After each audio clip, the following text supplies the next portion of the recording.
이제 중요한 건 앞으로 어떻게 될지 부분이겠죠. 이제 본격적으로 공수처의 수사가 시작이 됩니다. 이렇게 윤석열 대통령이 자진 출석했다라고 주장을 하고 있고 공수처에서는 영장 집행이 완료됐다. 강제 집행이 완료됐고 헌정사상 처음으로 현직 대통령이 체포되어 압송됐다. 이렇게 이야기를 하고 있습니다. 이 과연 이후에 조사도 순조롭게 진행이 될 수 있을지가 관건입니다.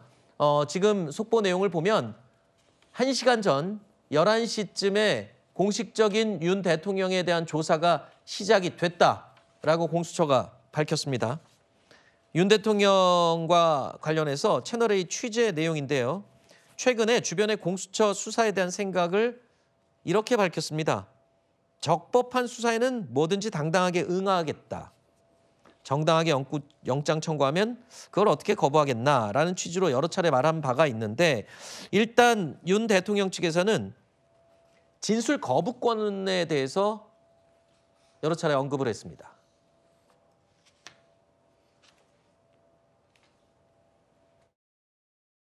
무효인 체포영장에 기해서 진행되는 수사에는 응할 수 없다. 유명한 정치인들이 나와서 조사받으면서 진술 거부권을 행사해서 피의자 조사가 아무런 의미가 없었던 경우가 많습니다. 대통령하고 변호인단은 공수처에 가더라도 묵비권 아마 행사하실 겁니다. 그러면은 수사 자체가 제대로 될 수 없어요. 공수처 입장에서는 이제 첫 발걸음을 뗀 겁니다. 영장 집행을 어렵게 했지만 이제 조사를 할 시간 48시간 딱 주어졌습니다. 그런데 지금 앞서 들은 것처럼 묵비권 또는 진술 거부를 할 경우에는 딱히 방법이 없잖아요. 그렇습니다. 피의자가 진술 거부권을 행사할 수 있는 것도 역시 권리이기 때문인데요. 근데 이 부분에 대해서는 조금 아까 영상 보셨습니다만 윤석열 대통령 측의 변호인이 계속적으로 이야기를 했던 부분이죠. 결과적으로 윤석열 대통령 측에서는 모든 수사에 대해서 거부한다는 것이 아닙니다. 정당하게 수사권을 가지고 있는 수사기관에게 조사를 받겠다라고 했던 것이고 현행법상으로는 공수처나 검찰이 아닌 경찰만이 내란죄에 대한 수사권을 가지고 있는 것이 명확하거든요. 공수처 같은 경우에는 지금 경찰과 공조수사본부라는 것을 꾸리고 있고 그러면서 체포영장 집행에도 함께 나아간 부분들이 있습니다. 그런데 이거는 어떤 법적인 개념은 아니고 정말 말 그대로 협조를 하고 있는 것이거든요. 첫 번째 체포영장 집행 과정에 있어서도 당시 경찰 같은 경우에는 당시 박종준 처장을 경호처장을 체포를 하려고 했는데 그때 공수처장이 거부를 했기 때문에 체포를 하지 못했습니다. 경찰이 언론에 브리핑을 하면서 아쉽다라고 이야기를 하면서 이 체포영장의 주체는 공수처이기 때문에 공수처의 말을 따를 수밖에 없었다라고 이야기를 하고 있거든요. 결국 경찰과 공수처가 공조수사본부라는 것을 꾸리고는 있습니다만 지금 주체는 공수처인 것이죠. 그래서 지금 대통령 측에서는 공수처의 수사에 대해서 계속적으로 문제 제기를 하고 체포영장 발부도 맞지 않다라고 주장을 하는 것인데 그 맥락을 보면은 이번에 지금 조사를 11시부터 시작을 했다고 하는데 아마도 진술 거부권을 쓸 것으로 보이고 그 이유에 대해서는 경찰에서 수사를 하거나 혹은 나중에 특검이 만약에 도입이 된다면 특검으로 수사권이 가는 것은 당연한 것이거든요. 그때 수사에 임하겠다라는 형태로 나아가지 않을까라고 생각됩니다. 그러면 공수처의 수사가 오늘 이제 11시부터 시작됐고요, 오전에.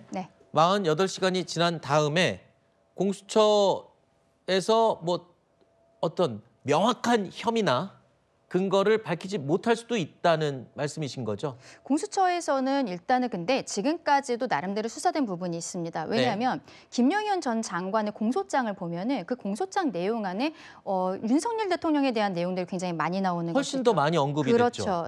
뭐 사령관들이라든지 구체적으로 누가 대통령으로부터 이러한 이야기들을 들었었다라는 것들이 공소장 안에 있었기 때문에 이미 그 공수처 입장에서는 대통령의 진술은 없지만 어느 정도 수사가 진행되었다고 생각할 수 있습니다. 그러면 48시간이 지났을 때 여기에 대해서 검찰을 통해서 어차피 기소는 검찰을 통해서 해야 되거든요. 검찰을 통해서 바로 기소를 하거나 혹은 정식으로 구속영장 청구에 나아가게 되지 않을까라고 생각됩니다. 어쨌든 공수처는 48시간 안에 할 수 있는 최대한의 조사를 진행할 것으로 예상이 됩니다. 지금 질문지가 200페이지 정도 달한다라고 지금 알려지고 있어요. 이 부분에 대해서 이제 조사가 진행이 될 텐데 아까 조사실의 모습도 좀 궁금합니다. 일단 영상 녹화 장비가 되는 그런 조사실에서 조사가 될 것으로 예상이 되고요. 388호실이라고요? 뭐 이런 얘기가 나오는데 어떤 조사실입니까? 이 뭐 법조인들 사이에서는 알만한 장소인가요? 일단 공수처 수사다 보니까 조사 장소다 보니까 뭐 많은 분들이 익숙하지는 않은 장소로 그렇죠. 생소한 보여지긴 하고요. 장소겠죠. 예. 보도에 따르면 영상 녹화가 가능한 조사실로 알려져 있는데 일반적으로 검찰청이라든가 경찰 관서에도 영상 녹화 시설이 설치가 되어 있습니다. 네. 일반적으로 활용이 되는 조사실이라고 할 수가 있고요. 그런데 영상 녹화에 동의했는지는 한번 살펴봐야 될 것 같습니다. 그것도 동의가 없으면 못합니까? 예, 영상은? 일반적으로 동의하지 않으면 영상 녹화가 진행이 되지 않고요. 많은 피의자들이 현실적으로는 영상 녹화에 동의를 하지는 않곤 합니다. 네. 아마 윤석열 대통령도 동의했을 가능성이 좀 낮지 않을까라는 생각이 들고요. 그리고 과거에도 박근혜 전 대통령도 검찰 조사 당시에 영상 녹화에 부동했던 전례도 있습니다. 네. 아무래도 조사 과정 자체를 영상 기록으로 남기는 것에 대해서 아마 좀 부담을 느낄 가능성도 있어 보이고요. 그렇다고 한다면 영상 녹화실이라고 해서 영상 녹화가 진행되지 않고 일반 피의자 신문 조사가 진행이 될 가능성이 높아 보이고요. 네. 말씀하신 대로 200페이지가 넘는 질문지가 준비되어 있다는 것 자체가 이미 윤석열 대통령에 대한 내란 수계 혐의에 대한 상당 부분 진전이 있었다는 것으로 보여집니다.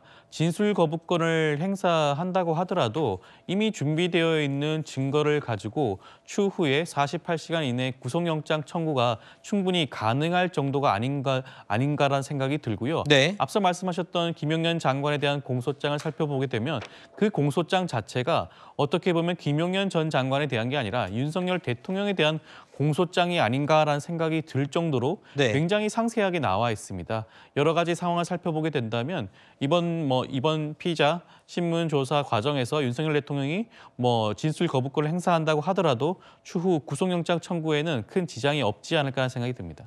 네, 끝까지 싸우겠다라고 대국민 담화에서 메시지를 전했던 윤석열 대통령도 처음에는 그 의지가 강했겠지만 시간이 지날수록 많은 환경이 변하는 걸 느꼈을 테고 그렇기 때문에 저지선이 뚫리고 체포영장이 실제로 집행될 수도 있다는 것도 생각하는 고려했던 경우의 수의 하나였을 거라고 짐작을 해요. 하지만 지금 이제 앞으로 진행되는 조사, 묵비권 행사도 미리 예정이 됐었고요. 예고를 했었고 그 이후도 이미 지금 다 가정을 해서 지금 이 절차를 진행하고 있다고 봐야 되겠죠. 네, 그렇습니다. 체포영장은 이제 이미 집행이 된 겁니다. 네. 체포영장 집행이 임박되는 시점에는 당연히 체포영장 집행 이후에 그러면 공수처에서 어떻게 대응을 할 거냐 또는 이제 특검법이 통과돼서 특검이 출범하게 될 때는 그 수사에 어떻게 응할 거냐 이런 전략을 다 세우고 대응을 했을 것이라고 보는데 말씀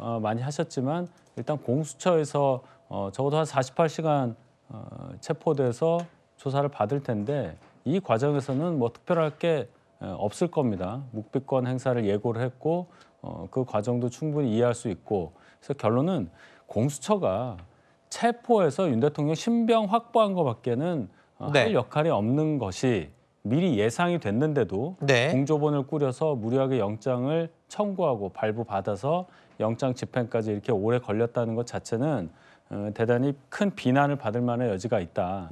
향후에 그럼 윤 대통령은 내란죄 직접 수사권이 있는 경찰에서 수사에 임하거나 아니면 특검법이 통과돼서 특검에 따른 수사에 응한 그 정도 행보에 대해서는 예상을 할 수가 있겠습니다. 네, 여러 단계에 있어서 지금 윤 대통령에 대한 수사를 할 수 있는 과정이 있습니다. 하지만 윤 대통령이 유독 문제가 있다, 불법 조항이고 위법 사항이 있다고 주장하는 공수처의 이 수사 단계가 지금 첫 발걸음을 뗀 셈입니다. 자, 이제 공은 공수처로 넘어갔습니다. 48시간 이후의 상황을 다시 한번 또 예상을 해야 되는 상황에 접어들었고요. 일단 48시간 동안은 이 공수처와 윤 대통령의 상황은 크게 변화는 없을 것 같습니다. 다만 이 여파가 정치권으로는 굉장히 크게 영향을 끼치고 있는 것 같습니다.